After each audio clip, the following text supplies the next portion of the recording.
हाँ, तो हम लोग कहाँ थे, ये ओपनिंग रहेगा और साल के अंत में यहाँ क्लोजिंग हो जाएगा।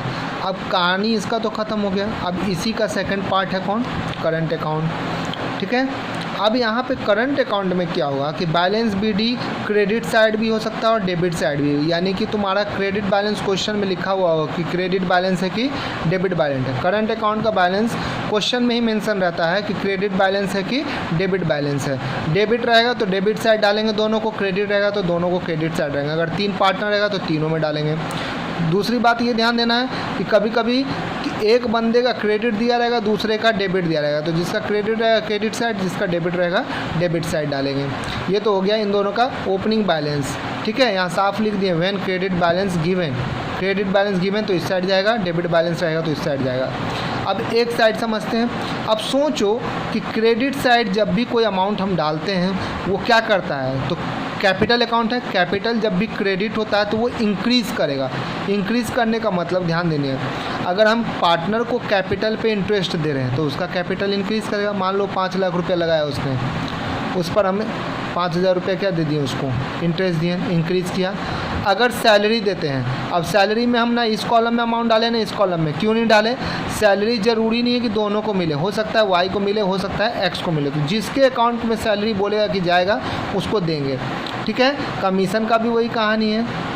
ठीक है, अब आता है बात प्रॉफिट का। तो प्रॉफिट में क्या है कि या तो उसको प्रॉफिट होगा या लॉस होगा।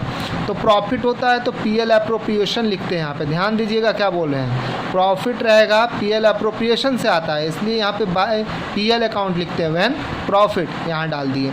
अब मान लीजिए कि 5 लाख रुपया एक्स ने लगाया, 5,000 रुपया इस पर क्या हो गया तुम्हारा इंटरेस्ट हो गया, हो सकता है कि 95,000 उसका सैलरी हो, तो ये सब मिला के 6 लाख हो गया। हो सकता है कि ये 10,000, 6 लाख 10,000 और ये फिर 90,000, तो ये 7 लाख आया टोटल। यहाँ पे 7 लाख में से हो क्या क्या कर सकता है, कैसे कैसे उसका विड्रॉवल हो सकता है। तो ड्राइंग बोलेगा कि मेरा 7 लाख जो ये प्रॉफिट हुआ है, मान लो 70,000, उसमें से हम 10,000 निकालेंगे तो यहाँ डाल देंगे। ध्यान रखिएगा, ड्राइंग 2 तरह का होता है, ड्राइंग अगेंस्ट प्रॉफिट और यहाँ है ड्राइंग परमानेंट। परमानेंट रहेगा तो कैश और बैंक लिखेंगे, और अगर वो प्रॉफिट में से निकालता है तो यहाँ ड्राइंग लिखते हैं, कोई भी निकाले, एक्स निकाले चाहे वाई निकाले। अब इंटरेस्ट ऑन ड्राइंग आएगा तब भी उसका इधर जाएगा।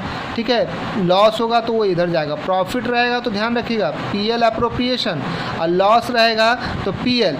क्यों, क्योंकि जब प्रॉफिट और लॉस में प्रॉफिट होता है तो एप्रोप्रिएशन बनता है और लॉस के केस में नहीं बनता है, इसलिए ये चीज़ यहाँ पर पीएल अकाउंट लिख दिया जाता है। ठीक है, अगर सर्कमस्टांसेस चेंज होंगे तो वो हम खुद बताएंगे। तो लॉस के केस में पीएल लिखना और प्रॉफिट के केस में पीएल एप्रोप्रिएशन लिखना। और यहाँ पर क्या होगा कि अगर इस साइड अमाउंट घटा, क्या लिखें, इफ डेबिट साइड शॉर्ट, यहाँ घटा, जैसे इधर मान लीजिए 7 लाख हो गया, इधर सब माइनस करने के बाद 5 लाख हुआ तो 2 लाख रुपए घटा, तो वो सीडी हो गया। तो ये बैलेंस क्या कहलाएगा, क्रेडिट बैलेंस। अगर इस साइड घटता है तो बैलेंस क्या कहलाएगा, डेबिट बैलेंस। तो अभी तुमको हम पहले ही बता चुके हैं कि करंट अकाउंट का बैलेंस क्रेडिट भी हो सकता है और डेबिट भी हो सकता है, लेकिन इसका कभी भी निगेटिव नहीं होगा, यानी डेबिट बैलेंस नहीं होगा, ये हमेशा क्रेडिट बैलेंस ही आएगा।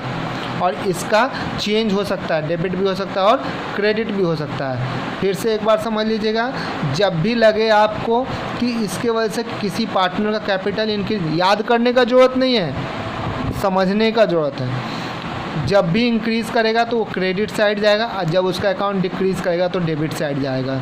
ठीक है, तो इसलिए देखिए किसी का ने 5 लाख रुपया लगाया, इंटरेस्ट उस पर मिला, इंक्रीज़ कर रहा है, सैलरी मिलेगा इंक्रीज़ करेगा, कमीशन मिलेगा इंक्रीज़ करेगा, प्रॉफिट होगा इंक्रीज़ करेगा, सारा को ऐड किए, जो डिक्रीज़ करने वाला अमाउंट माइनस करेंगे तो बचेगा, शॉर्ट हो गया, तो उसको हम लोग क्रेडिट बैलेंस बोलेंगे। अब ऐसा भी होगा कि बंदा 5 लाख लगाया, इतना इतना मिला, फिर भी यहाँ पर मान लो कि उसने ड्राइंग कर लिया और उसको लॉस हो गया 6 लाख का, तो 6 लाख रुपया तो तुम्हारा निकल गया, इधर 5 ही लाख है, तो 6 लाख लॉस हुआ।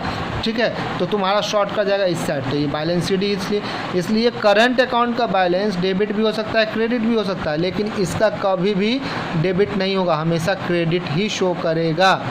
ये तब तक क्लियर नहीं होगा अच्छे से जब तक कि हम एक क्वेश्चन बना के उसको शो ना कर दें, लेकिन इसको बार बार देख के जो जो इम्पॉर्टेंट बात है उसको माइंड में डालना है कि हाँ कहाँ कहाँ सर क्या बताए हैं। ये सारा इंक्रीज़ करेगा, ये सारा डिक्रीज़ करेगा, इसमें कुछ चेंजेस नहीं होगा जब तक कि ये दो काम ना हो जाए। ठीक है, balance C D B D, balance C D B D यही होते रहेगा इसके अंदर, साल कंटिन्यू जब तक चलेगा, लाइफ टाइम तक इसमें कोई चेंजेस नहीं। हाँ विड्रॉवल करेगा परमानेंट तो हो जाएगा, एडिशनल करेगा कैपिटल तो हो जाएगा। ठीक है।